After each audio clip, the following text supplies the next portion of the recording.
It's time for a Drunk Talk TV Music Industry News Desk Report. Strap yourself in for where prohibited batteries not included, not available in the state of shock. Hey everyone, welcome to another Drum Talk TV News Desk Report. Hi everyone. Today, October 3rd. And happy Friday. Thank you for joining us again for a News Desk Report. Great. Yeah. So first off the top, we'll start with an icebreaker. So I'm Steven Schinder. This is Shiley Graff. In case some of you maybe aren't familiar with us. And yeah, we do this every Friday, 1:30 p.m. Pacific US time. So yeah, we'll talk about music news, what happened this day in music, a couple band reunions of sorts happened, and some other music news, and also what's happening over at Drum Talk TV. But now it's time for the next segment. Now it's time for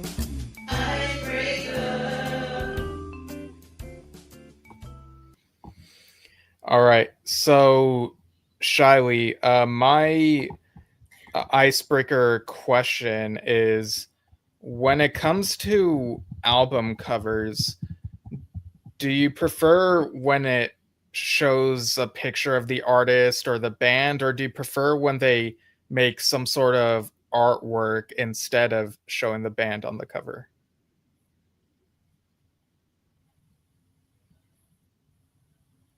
Okay, Sorry, you're breaking out.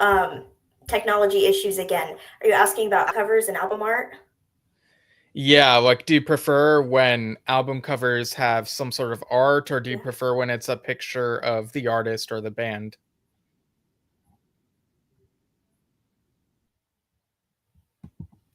Oh, that's a great question. This day and age, everything is streaming. You hardly ever really see or have the physical cover in your face. I go both ways. Some of my favorite albums, they have unique cover art that doesn't have band faces or anything, and those are really fun. I really, enjoy some of the artistry that goes into that, and that it's really unique and shows off the band's personality. Album covers are super unique, fun, that do feature the artist or band. So I guess it just kind of depends on the album. It's on album for me. What about you? Yeah, for me, I think I generally prefer when they try to make some sort of artwork that feels unique to the identity of the album. And the picture of the artist or the band members, I think they could put like on the backside or on the inner sleeve type, like when you open it and see the picture in there, So I guess I lean more toward like an actual like visual artwork over just pictures of the band, as great as they might be. All right, so Next up we have this next segment here, which is... It's time for This Day in Music History. One out the whole week because we'd be here forever. Yay. So this day in music this history. Day, October 3rd in 2015.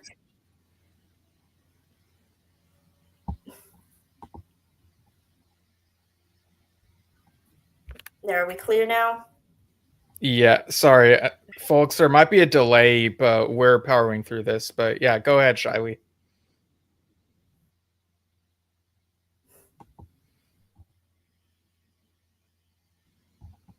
A mint condition copy of Please Please Me by the Beatles, signed by George Harrison, Paul Lennon, and Ringo Starr, sold for $30,655 at auction in the US. That's a really huge amount for an album. Signatures, that's a pretty big deal. Yeah, it is. I mean, anything from the Beatles would be very high priced at auctions like these. So now 2011, October 3rd, a new scientific research found that Queen's We Are the Champions was the catchiest song ever written, Musicologist Dr. Alison Pauley from the University of London conducted research into what makes a song memorable and compiled a list of 10 catchiest songs. Others on the list included YMCA by the Village People, Fat Lip by Sum 41, and The Final Countdown by Europe. And yeah, to me, it's not very surprising that We Are the Champions is the catchiest. It's like, everyone knows it pretty much.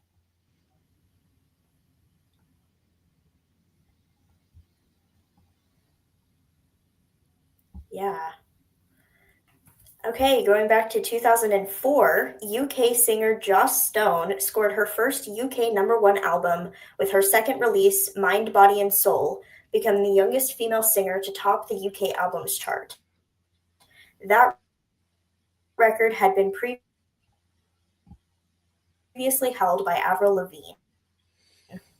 Yeah, it's always nice when, those records are, there's always someone like breaking a record. It's always really cool.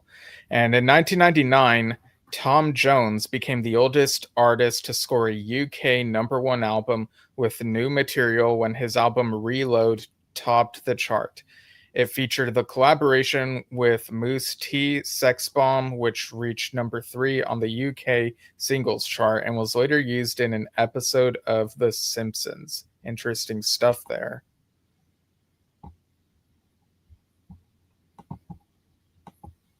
Yeah. And in 1991, MC Hammer offered a $50,000 reward for the return of Michael Jackson's white glove, which had been stolen from the Motown Museum. The theft was part of an ongoing battle between Hammer and Michael Jackson. Very interesting that MC Hammer was willing to do that. I think he probably was like, this has gone too far. We're now stealing, memorabilia from a museum. Let's just not do that. This feud is not that big. So very interesting to hear that. Yeah, it's pretty wild. And jumping back a few decades to 1968, the Beatles recorded the new George Harrison song Savoy Truffle. George, Paul, and Ringo recorded just one take of the basic track, drums, bass, and lead guitar. The song was inspired by Eric Clapton's love of chocolates. Very interesting song inspiration, but I'm sure there's been weirder. All right, jumping back to 1945, Elvis Presley made his first ever public appearance in a talent contest at the Mississippi-Alabama Dairy Show, singing Old Shep. Elvis was 10 years old at the time, and he came in second place at that competition. It's really interesting. I think that we hear so many, days that mark the different milestones of Elvis Presley's career, and so many of them are before he was well known and before he really made a breakthrough.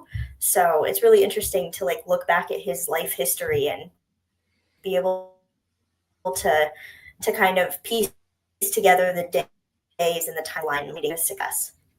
Yeah, I mean, he got into that pretty young and was an inspiration for people who came just a bit later, or I guess to us relatively a little bit later, just looking that far back. But yeah, very huge in music history, Elvis was.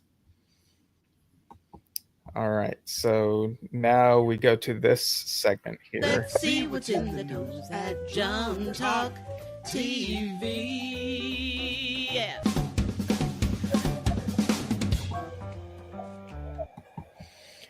All right. So, in case anyone hadn't heard before, about a week ago, there was flooding in Globe, Arizona, where Drum Talk TV HQ is based. Dan and Denja are fine, but it was devastating for people of the town.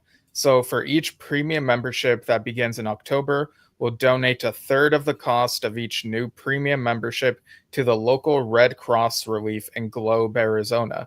You can use our limited time discount code DTTVB330 to get 75% off. That's $3 per month or $30 per year. Code expires October 7th, 11:59 p.m. Pacific US time. And again, the letters DTTVB are all capitalized, and then you got 330 after that.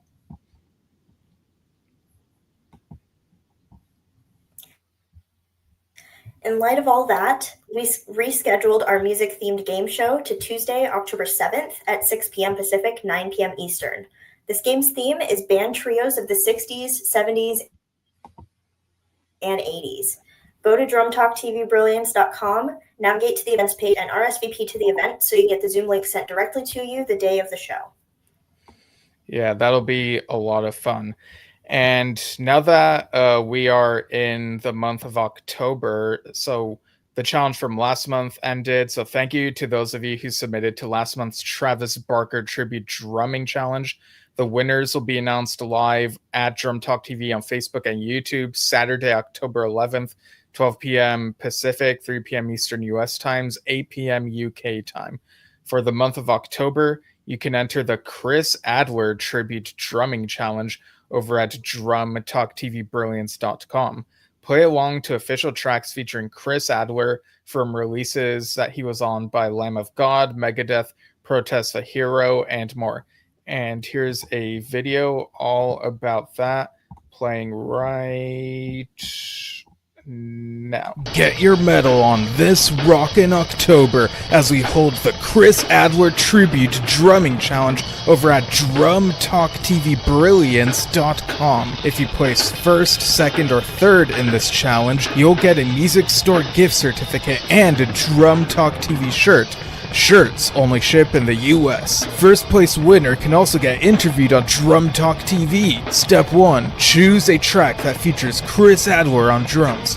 Lamb of God, Megadeth, Protest the Hero, anything he's played on as long as it's the official track, which will not get muted or pulled from our site. Step 2. Video record your play along horizontally.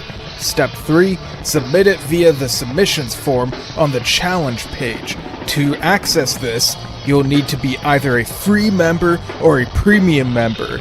Free members can enter 2 videos, premium members can enter as many videos to the challenge as they'd like. Judging will be based on accuracy, sound, and fan praise in the form of people typing the word VOTE under your video. Invite your friends to do so. Submissions open until October 31st, 2025, 11:59 p.m. Pacific US time. Don't miss out. Join us in the challenge and show us what you got.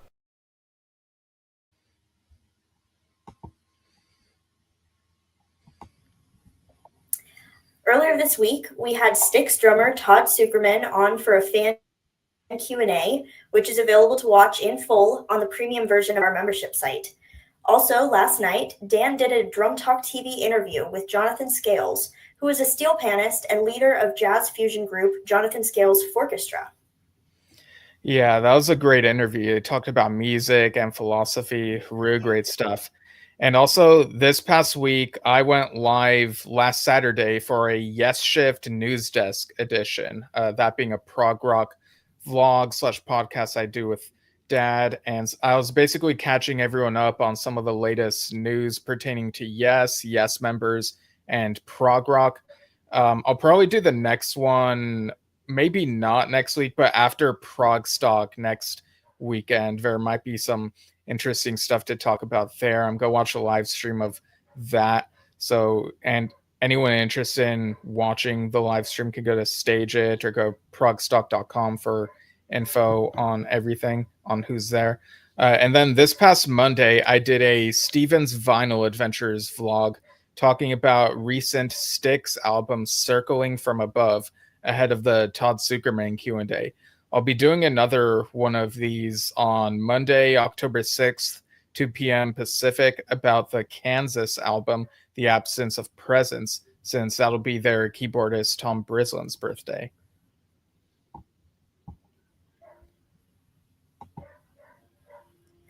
Awesome. Also, join us next week for an interview with Ollie Jefferson, drummer for Robert Plant, who's also on the new album Saving Grace. The interview is on Wednesday, October 8th at 12 p.m. Pacific. On Thursday, October 9th at 6 p.m. Pacific, Dan will also interview drummer Abe Fogel again. He has worked with Rob Thomas, Beth Hart, Kool and the Gang, and more. Yeah, so those should be really interesting conversations, but now let's segue into this next segment. And now a moment to acknowledge those who have passed. All right, and let me make sure I have my place here. So first off, Peter Brennan.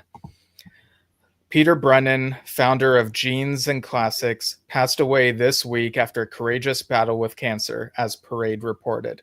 The band's unique and groundbreaking fusion of rock and symphonic performance captivated audiences for over 30 years, and the group described Brennan as a man who saw every performance as the best gig ever. Fans and musicians alike flocked to the comments to offer condolences and share their own memories of the talented performer. He passed away peacefully at home at the age of 73. Very sad to hear about that passing. Also, in news this week, Chris Drea, the bassist for the band Yardbirds and celebrated rock photographer, passed away this week at the age of 79. Parade reported that his sister-in-law, Muriel Levy, confirmed the news via social media, and former bandmate Jimmy Page paid tribute to his late friend. While the Yardbirds didn't hit mainstream fame, the band launched the careers of rock's greatest guitarists Eric Clapton, Jeff Beck, and Jimmy Page, helping define the sounds of 1960s British rock. Drea turned down the opportunity to join Led Zeppelin with Page to pursue his dream for photography, and instead he shot the photo on the back cover of Led Zeppelin's debut album. Levy's announcement confirmed that the news comes after years of health problems, which his wife Kate cared for him through. Yeah, whenever I hear about the Yardbirds, it's usually in regards to the prehistory of Led Zeppelin. So, who knows how many people would have known about the Yardbirds today if it weren't for what came after. But it's great that we know about these people and the legacy and whatnot. All right, so now we'll go into music industry news. Now let's see what's been going on this week in the music industry. All right, let's see what we got here. The Cure announced this week that they will headline a series of massive outdoor shows across the UK and Ireland next summer in support of their 2024 LP, Songs of a Lost World. Billboard reported that the tour will kick off in Dublin's Marlay Park on June 26, 2026, before moving on to Belfast's Belsonic at Ormeau Park on June 28th.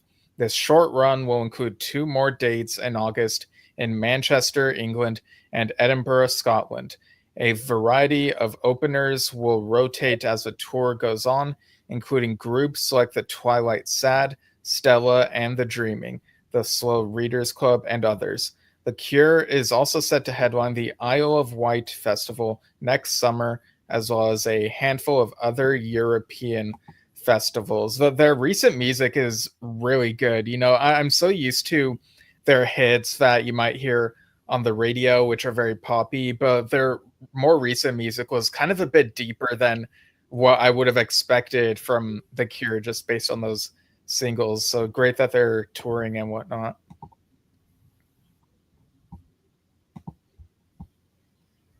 Yeah, for sure. Dolly Parton announced over the weekend that her Las Vegas residency will be postponed due to some health issues. Billboard reported that the country music icon will be undergoing a few undisclosed medical procedures, and according to her announcement via social media, she said she won't have enough time to put together the show she wants to in time for the originally scheduled dates in December. As a result, the new dates will be in September 2026 at the Coliseum at Caesars Palace. Parton's statement said in part, "In all seriousness, given this, I am not going to be able to rehearse and put together the show that I want you to see and the show you deserve to see." She continued with, "Don't worry about me quitting the business because God hasn't said anything about stopping yet. But I believe he is telling me to slow down right now so I can be ready for more big adventures with all of you." So really hopeful that she gets better and feels better soon and is able to put on the show that she wants to. Yeah, and it's all about health. Health comes first, so it's always good to prioritize and know when you're able to do something and when you need to look into something. So glad we're seeing musicians really taking care of themselves. Next up, a 10-foot statue of Tina Turner was unveiled last weekend in her rural Tennessee hometown as a tribute to the Grammy-winning rock and roll queen. Billboard reported that the statue was unveiled during a ceremony held in a park in Brownsville, about an hour east of Memphis. The sculpture, designed by Fred Ajanoga, features Turner's signature hairdo and a microphone in hand in an effort to portray her flexibility on the stage. Turner passed away in May 2023 after a long illness, but her hometown has now celebrated her for 10 years. The statue, sculpted in clay and cast in bronze, stands near a museum honoring Turner at the West Tennessee Delta Heritage Center in Brownsville, and will continue to celebrate the legacy she left behind. Again, these musicians, when they make their mark, they're continued to be remembered afterwards, which is nice.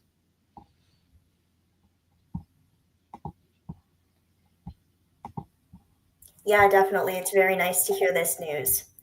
Yusuf Cat Stevens has postponed his upcoming North American Cat on the Road to Find Out book tour, announcing the news via social media earlier this week. Parade reported that ongoing visa complications have prevented the date scheduled for October from going on. His statement read in part, "Sadly, my Cat on the Road to Find Out book tour in the US looks like it won't go ahead as scheduled in October." Months of delays have made it impossible to pull together the production of the tour on time, and Yusuf stated, "I am really upset. North American audiences may eventually get a chance to see the tour should visa approvals come through, but those dates are some time out due to other travel plans. All audiences will still be able to enjoy his book, which is set to release this coming Tuesday, October 7th. Right. Yeah. And this next bit of news is more music technology related. So Wednesday, October 1st, marked the 43rd anniversary of the first ever CD to hit the shelves for commercial use. Parade reported that compact discs were first put on the shelves in Japan in 1982, marking the beginning of the shift in music consumption.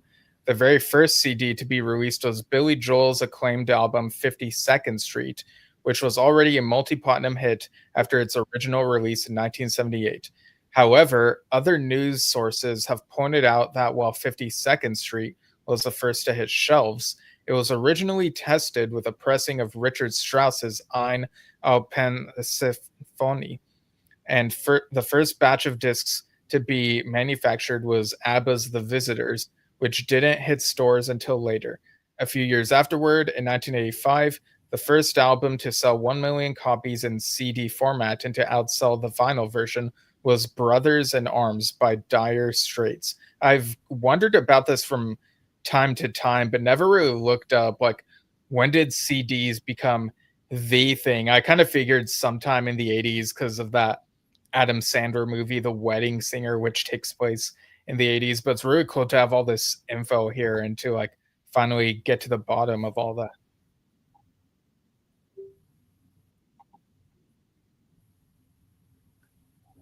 Yeah, definitely. I was telling my friend about this actually when I found out about it. And I was like, guess what album was the first one to be, put on CD and put on the shelves?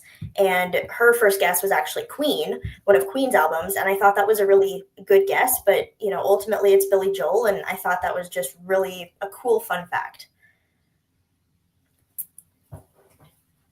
Alrighty.